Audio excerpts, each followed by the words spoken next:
okay အားလုံးပဲမင်္ဂလာပါ STEMers ကနေပြန်လည်ကြိုဆိုလိုက်ပါတယ်ဆိုတော့ဒီနေ့မှာကျွန်တော်ပြောပြပေးတော့မှာတော့မေးရင်းနှီးအကြောင်းကိုပြောပြပေးတော့မှာဖြစ်ပါတယ်မေးရင်းနှီးအကြောင်းကိုမပြောခင်မေးလို့ပြောလိုက်တာ ਨੇ တော်တော်များများပြေးမိကြမှာ email ဒါမှမဟုတ် Gmail ကိုပြေးမိကြတယ်ပေါ့နော် email ဆိုတာ electronic mail Gmail ဆိုတာဒီ Google မှာ mail service တခုပဲပေါ့နော်နောက်ထပ်ကျွန်တော်တို့လူတည်နေတဲ့ mail ရှိသေးတယ်ပေါ့နော်ဒီ Microsoft ရဲ့မှာ Outlook တို့ Apple ရဲ့မှာ iCloud mail တို့ဒီ Yahoo mail တို့เนาะဒါတွေလည်းရှိရပေါ့ပြောမှဆိုရင် mail လို့ပြောလိုက်လို့ရှိရင်တခြား mail တွေလည်းရှိရပေါ့သုံးလို့ရတယ်ဆိုတော့ဒီနေ့မှာတော့ကျွန်တော် mail ရင်းနှီးအကြောင်းပြောမှာဆိုတော့ okay mail ရင်းနှီးအကြောင်းကိုဆက်လိုက်ကြအောင်ဆိုတော့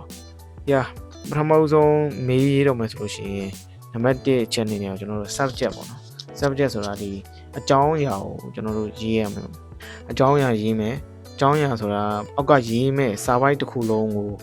ကြမ်းမြင်ရှင်းပြလိုက်တဲ့ဒီဖတ်လိုက်တာနဲ့ချက်ချင်းတန်းပြီးတော့သဘောပေါက်ဖို့အတွက်ရေးထားတဲ့စာပိုက်လေးစာကြောင်းလေးတစ်ခုပေါ့နော်အဲ့ဒါကိုဒီ subject လို့ခေါ်တယ်ဒီခေါင်းစဉ်ပေါ့ဗျာလိုလေပြောမယ်ဆိုလို့ရှိရင်ခေါင်းစဉ်ပြီးသွားပြီဆိုလို့ရှိရင်နောက်တစ်ခုက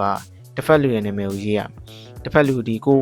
ပို့ခြင်းတဲ့လူရဲ့နာမည်ကိုရေးလိုက်ပေါ့ဥပမာဆိုလို့ရှိရင် Professor Toshiyomi ဗျာဒီဂျပန်နိုင်ငံရဲ့ Professor Toshiyomi စီကိုပို့မယ်အဲဆိုလို့ရှိရင်ဒီခေါင်းစဉ်ပြီးသွားပြီဆိုလို့ရှိရင်ဒီပို့မဲ့လူရဲ့နာမည် Toshiyomi ကိုရေးလိုက်မယ်နောက်ထပ်ပြီးသွားပြီဆိုလို့ရှိရင်တတိယတစ်ခုအနေနဲ့ကကြတော့ဒီနှုတ်ဆက်စကားပြီးသွားရင်ဒီကိုယ့်ရဲ့နာမည်ကိုဒါမှမဟုတ်ကိုမိတ်ဆက်ပေးမှာပေါ့နော်တစ်ဖက်လူကနားလည်အောင်မိတ်ဆက်ပေးမှာပေါ့ဆိုတော့နှုတ်ဆက်စကားလေးပြောပြီးသားကိုယ့်နာမည်ကိုမိတ်ဆက်မှာဥပမာ Hello my name is Dennis နှုတ်ဆက်စကားကိုယ့်နာမည်ရေးလိုက်ပြီးပြီးသားဆိုလို့ရှိရင်ဒီကိုပြောမယ့်အကြောင်းအရာရေးမှာ intro ကိုစရေးမယ်အခုကျွန်တော်ပြောတာမှာဒါစကားနည်းနည်းကြိုးခံနေတာ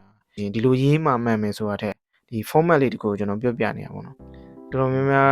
အသုံးများတဲ့ format လေးတခုကိုပြောပြပေးတာဖြစ်ပါတယ်ဆိုတော့ဒီလိုရေးမှမှန်တယ်ဆိုတာထက်ဒီလိုရေးရင်ပို့ပြီးတော့ formal ကြတယ်ပို့ပြီးတော့ဒီ professional ဆန်တယ်လို့ပြောရမှာပေါ့နော်ဆိုတော့ဆက်လိုက်ကြအောင်ပေါ့နော်ဒီပထမဆုံးနာမည်ရေးလိုက်တယ်ဒီပို့ချင်တဲ့လူရဲ့နာမည်ကိုရေးလိုက်တယ်နာမည်ရေးပြီးသွားပြီဆိုလို့ရှိရင်နှုတ်ဆက်စကားပြောရင်နှုတ်ဆက်စကားပြောပြီးကိုယ့်နာမည်ကိုရေးမယ်ကိုမိတ်ဆက်မယ်ပြီးသွားပြီဆိုလို့ရှိရင်နောက်ထပ်ပါရှိမှဆိုတော့ intro ဝင်မယ်ပေါ့နော်ကိုပြောမယ့်အကြောင်းအရာတွေမှာ intro ဝင်လိုက်မယ်အဲ့လေးကိုတစ်ကြောင်းလုံးရေးရမယ်ရေးပြီးသွားပြီဆိုလို့ရှိရင်နောက်ထပ်ကိုပြောမယ့်အကြောင်းအရာတွေအကုန်လုံးဒီစာကြောင်းလေး၅ကြောင်းလုံးနဲ့စာပိုက်ပုံစံမျိုးလေးတစ်ကြောင်းလုံးနည်းနည်းလေးရေးလိုက်မယ်ပေါ့ဗျအဲ့လေးရေးပြီးသွားပြီဆိုလို့ရှိရင်ဒီကိုပြောချင်တဲ့အကြောင်းအရာတွေအကုန်လုံးရေးပြီးသွားပြီဆိုလို့ရှိရင်အောက်ကဒီညီကုန်းချုပ်ပေါ့ဗျပြောရမယ်ဆိုလို့ရှိရင်ညီကုန်းချုပ်လေးဒီကြောင်းလုံးရေးပြလိုက်ပေါ့နော်ဒီအချုံးပေါ့နော်ပြောရမယ်ဆိုလို့ရှိရင်အပေါ်ပြောခဲ့တဲ့အကြောင်းအရာတွေမှာအချုံးဒီကြောင်းလုံးရေးပြီးသွားရင်နှုတ်ဆက်စကားပြော